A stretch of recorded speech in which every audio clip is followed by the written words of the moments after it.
অবশ্যই আমি তো চাইবই আমাদের বাংলা সিনেমা খুব ভালো করুক, তাই তো? আমি লক্ষ্য করেছি আমাদের যারা ইয়াং পরিচালক, ইয়াং লেখক, ইয়াং অভিনেতা অভিনেত্রী, তারা খুব ভালো কাজ করছে। আমি চাই ওরা আরও ভালো কাজ করুক, যাতে আমাদের দেশের এই ফিল্ম ইন্ডাস্ট্রিটা মানে ইয়ে হয়ে যাক, চমৎকারভাবে এগিয়ে যাক। সেইভাবে তো মনে করতে পারবো না। আমি খুবই ছোটোবেলায় এই অপুর সংসার নামে সত্যজিৎ রায়ের একটা ছবি এসেছিলো, তখন আমার বাবা আমাদের সবাইকে পাঠিয়েছিলেন অপুর সংসার দেখে আসার জন্য।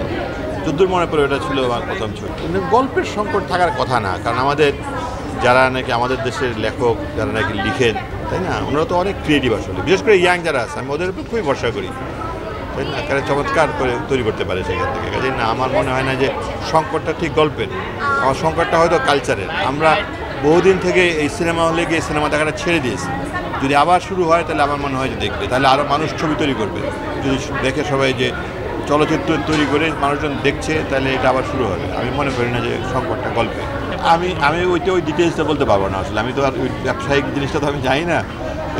যারা নাকি এটা নিয়ে মানে আলোচনা করেন ওরা বলতে পারবেন। আমি জাস্ট দেখি যে ছবি হচ্ছে কিনা, ভালো ছবি হচ্ছে কিনা। যখন শুনি যে খুব ভালো একটা ছবি হয়েছে, তখন আমি যাই, গিয়ে ছবিটা দেখার চেষ্টা করি। আর আজকাল তো আরও নতুন অনেক প্ল্যাটফর্ম হয়েছে, ওটিটি প্ল্যাটফর্ম হয়েছে, তাই না? কাজেই এখানেও তো আমাদের কন্ট্রিবিউট করার স্কোপ আছে। কাজে আমরা আশা করছি যেন যারা মানে আমার কয়েকটা বই নিয়ে সিনেমা তৈরি হয়েছে, এবং আমি জানি যারা ছবি তৈরি করেছেন খুবই যত্ন করে ছবি তৈরি করেছেন, কিন্তু ব্যবসা সফল না, তাই না? কাজেই কেন ছবি তৈরি করবেন একজন মানুষ যদি দেখেন যে তার ছবি ব্যবসা সফল হচ্ছে না? সেই জন্য আমাদের যারা দর্শক, আমাদেরকে ছবি দেখতে হবে, সো দ্যাট যারা ছবি তৈরি করেন ওরা যেন আরও নতুন ছবি তৈরি করার আগ্রহ পান, উৎসাহ পান। কারণটা আমি বলতে পারবো না। আমার কথা হচ্ছে কি, ভালো কিছু তৈরি হলে মানুষ নিশ্চয়ই দেখবে। কাজে ভালো করে তৈরি করুক, যত্ন করে তৈরি করুক, আন্তরিকভাবে তৈরি করুক। আমার ধারণা বাংলাদেশের দর্শকরা